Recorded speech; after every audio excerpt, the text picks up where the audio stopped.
শ্রীগুরুর শ্রীপাদ পদ্ম হৃৎপদ্মে করে আরাধ্য শুদ্ধ চিত্তে প্রণতি জানাই। সাধুগুরু বৈষ্ণব হেরি আর যত পুরুষ নারী আমার ভক্তিপূর্ণ প্রণাম গ্রহণ করিবেন সবাই। মনরে একবার হরি বল, এ নাম দুর্বলের বল, নাম বিনে কি আছে বল এ ভব সংসারে।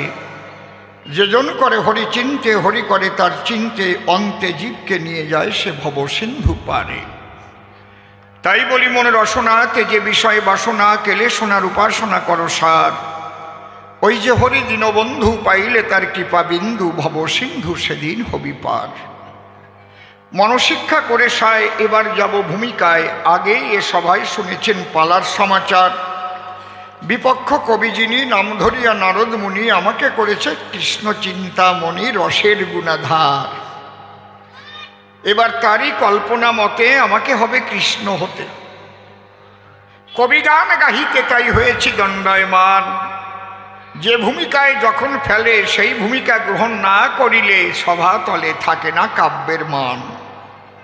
তাই ভূমিকা রাখার তরে দাঁড়াই আমি করো জোরে। প্রথম শ্রীকৃষ্ণের পদ ও নখরে ভক্তিপূর্ণ প্রণাম করিদান। ওহে কৃষ্ণ কমলাক্ষী, তোমাকে দেখার মতো আমায় দাও নাই আখি, দূর থেকে তোমায় ডাকি হে আমার পরাণের পরাণ।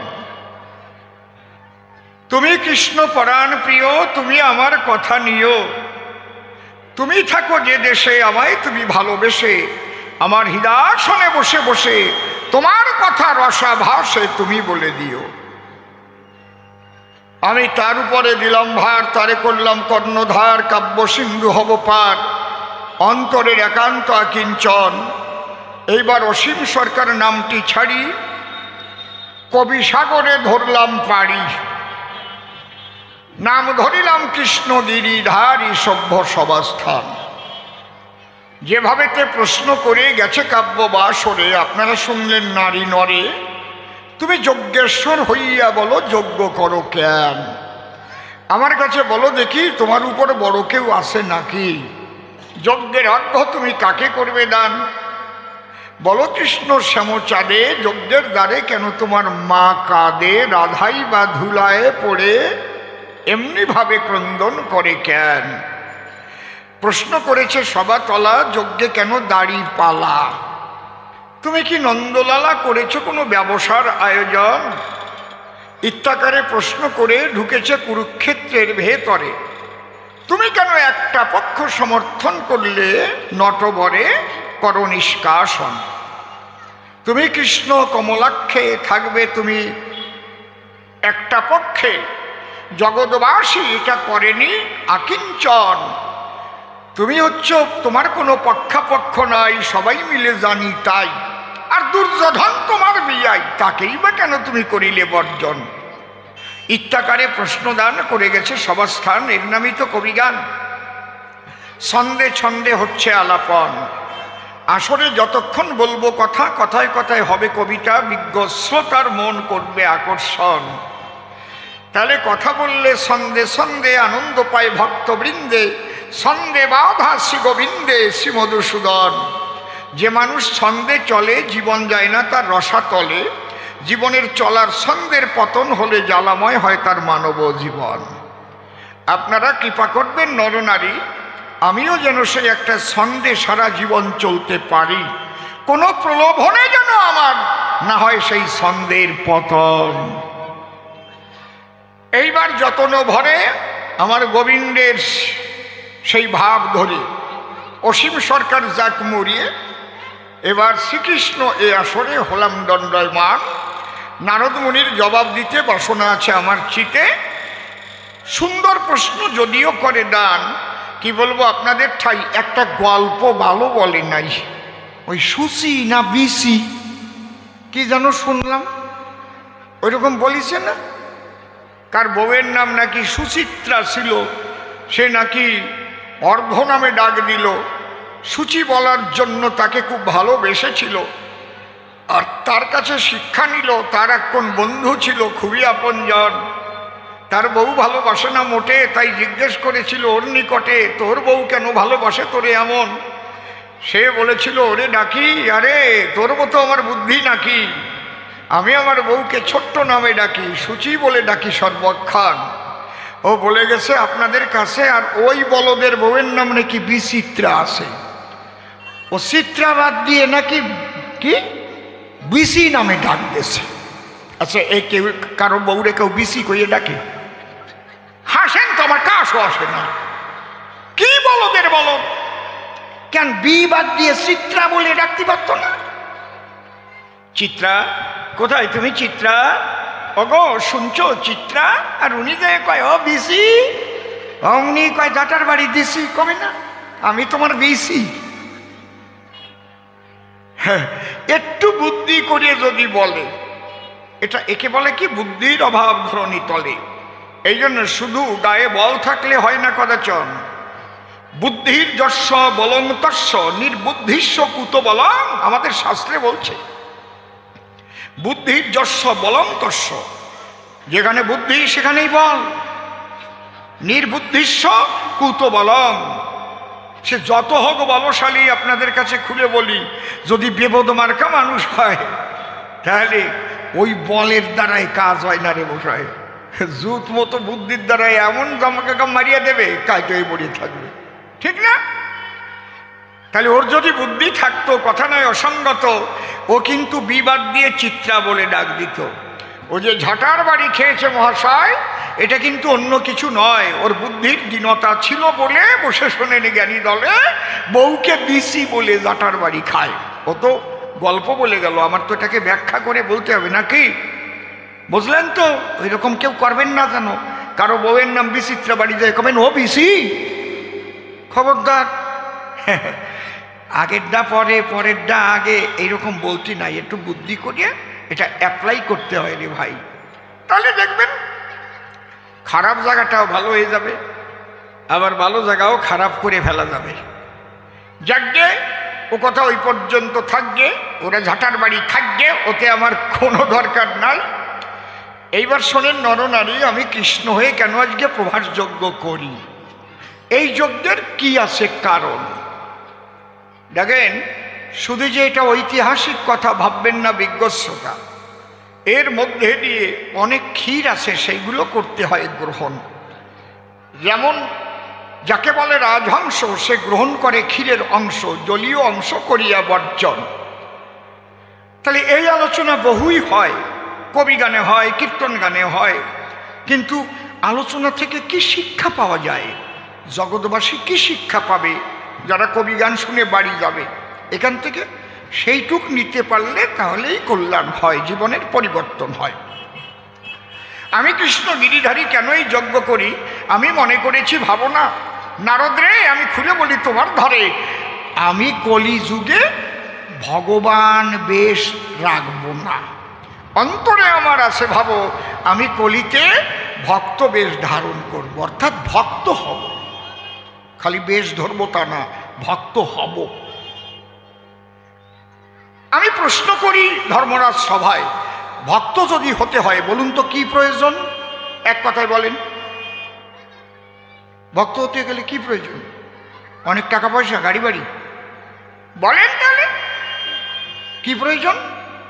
রাইট, ভক্ত যদি হতে হয় তাহলে ভক্তিতে যার ভরা হৃদয় তারই মানুষ ভক্ত কয়। ভক্তির প্রয়োজন।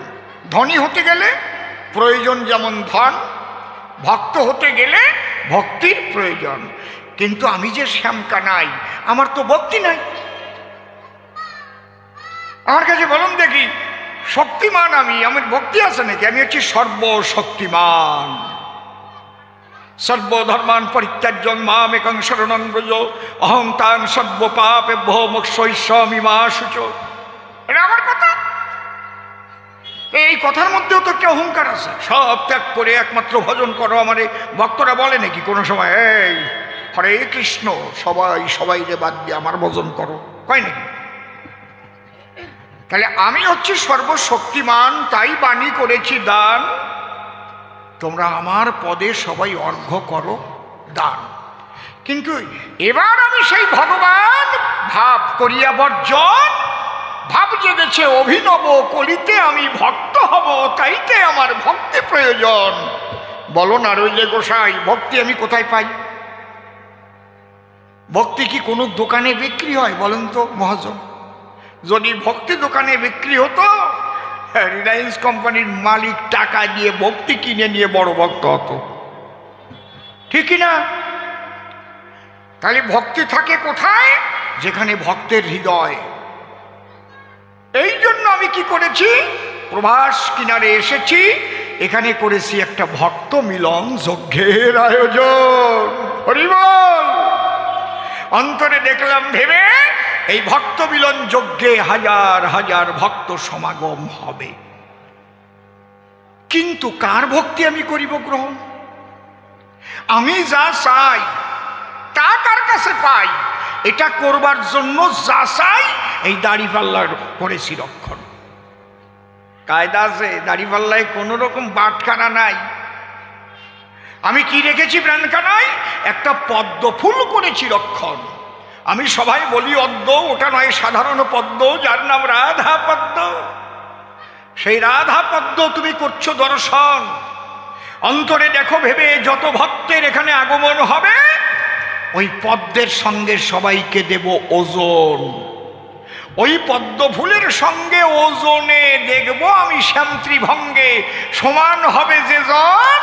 মনে আমার আছে ভাবো, তার ভাবকান্তি বিলাস নিয়ে আমি গৌর হব, তার শ্রীপাদ পদ্মে আমি অর্ঘ্য করিব অর্পণ।